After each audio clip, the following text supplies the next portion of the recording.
student for today, and for today's video, we're going to tackle about status asthmaticus. So, before starting the discussion, here are the learning objectives.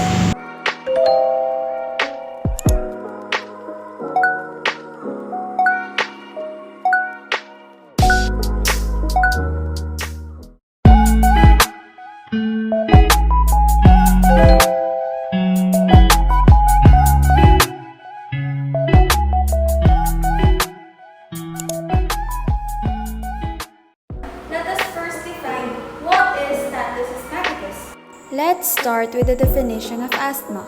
Asthma is a chronic inflammatory disorder of the airways. It involves airway obstruction that causes wheezing, cough, and dyspnea. With treatment, however, it can be alleviated and controlled. In some cases, however, asthma can be unresponsive to treatment, and this condition is called status asthmaticus. So what is status asthmaticus? Status asthmaticus is a severe and persistent asthma that is non-reactive to initial and conventional treatment.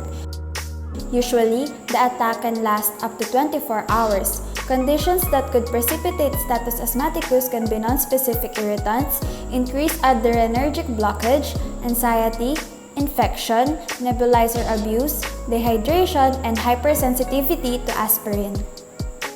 Let us now proceed to the signs and symptoms of status asthmaticus. The symptoms of status asthmaticus often start out just like those of a regular asthma attack. The initial symptoms include short, shallow breaths, wheezing, and coughing. However, symptoms of status asthmaticus tend to get worse or fail to improve as the attack goes on. For example, wheezing and coughing may stop if you aren't getting enough oxygen. Other symptoms of an asthma attack associated with status asthmaticus includes difficulty in breathing, heavy sweating, trouble speaking, fatigue and weakness, abdominal, back or neck muscle pain, panic or confusion, blue-tinted lips or skin, and loss of consciousness. After the signs and symptoms, here are the possible causes of status asthmaticus. It's usually caused by the same triggers that contribute to traditional asthma attacks, which include respiratory infections, severe stress, cold weather, severe allergic reactions, air pollution, exposure to chemicals and other irritants, and smoking. Now, let's talk about its complications. There are a few and they depend on the stage of treatment or other conditions. First is respiratory failure or arrest. It is when your airways dilate and filled with mucus. By then, you can't breathe. Next is the cardiac arrest. So, a lack of oxygen can throw your heart rhythm off. Then, hypoxemia. It is when you don't have enough oxygen in your blood for too long. It can result or cause brain damage or even death. Next is respiratory alkalosis. If you hyperventilate early, you may have low levels of carbon dioxide in your blood. Then, hypercarbia. As the disease progresses, your lungs cannot remove carbon dioxide as well, so you have too much. This is especially likely if you wind up on a ventilator. Then, pneumothorax. Specifically, your lungs just collapse, and air leaks into the space between your lung and the chest wall. Then, pneumomediastinum. It is when the air leaks from the lungs and into the chest cavity. Last, toxicity from medications. Theophylline, a medication that helps open your airways, can have negative effects on our system. For the assessment and diagnosis, to verify the presence of status asthmaticus, the following assessments and diagnostic tools are used. First is the pulmonary function studies. These tests proves to be the most accurate tool to assess any airway obstruction. Next is the arterial blood gas studies. This test is performed when the patient could not perform pulmonary function maneuvers.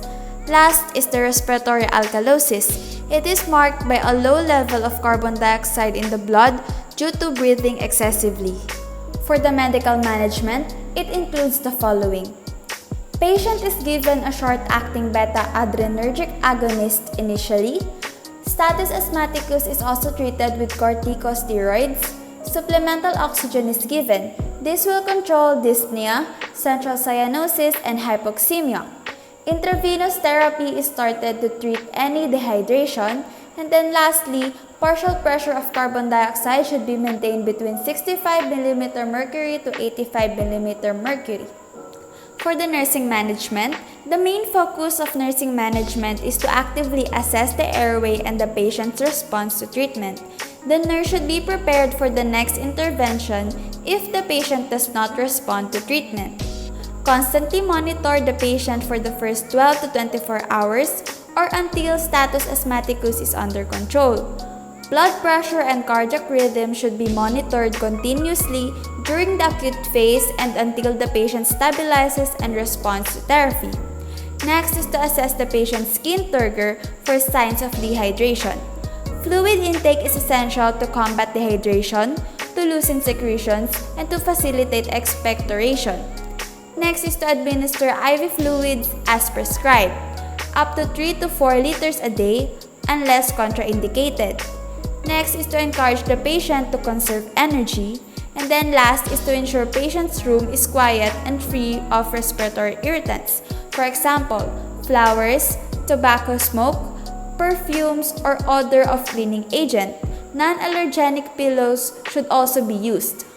To summarize the discussion, status asthmaticus is a respiratory failure that comes with the worst form of acute severe asthma or an asthma attack. If an attack comes on quickly and it does not respond to regular treatment, it can lead to status asthmaticus. A severe asthma attack can cause symptoms such as shortness of breath, can't speak in full sentences, feel breathless even when you lie down, chest feels tight, bluish tint to your lips, feel agitated, confused or can't concentrate, hunched shoulders and strained muscles in your stomach and neck, and lastly, you feel that you need to sit or stand up to breathe more easily. To end my discussion, here is my conclusion about status asthmaticus. So, a person should seek emergency medical attention if they are having difficulty in breathing and their inhalers or medications are not helping them to breathe more easily. The longer a person waits to seek medical attention, the more at risk they are for respiratory failure. People should also seek medical attention if they experience any of the symptoms associated with status asthmaticus. This includes anxiety, confusion, and the blue tinge to the lips and fingernails.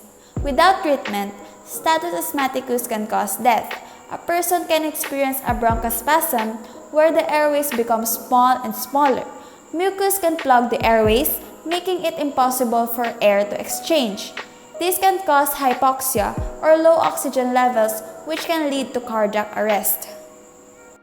And that's it, guys. Thank you guys for watching. I hope you enjoyed the video and learned something from it. And if you do, kindly give this video a thumbs up and don't forget to share it to your friends. Peace out!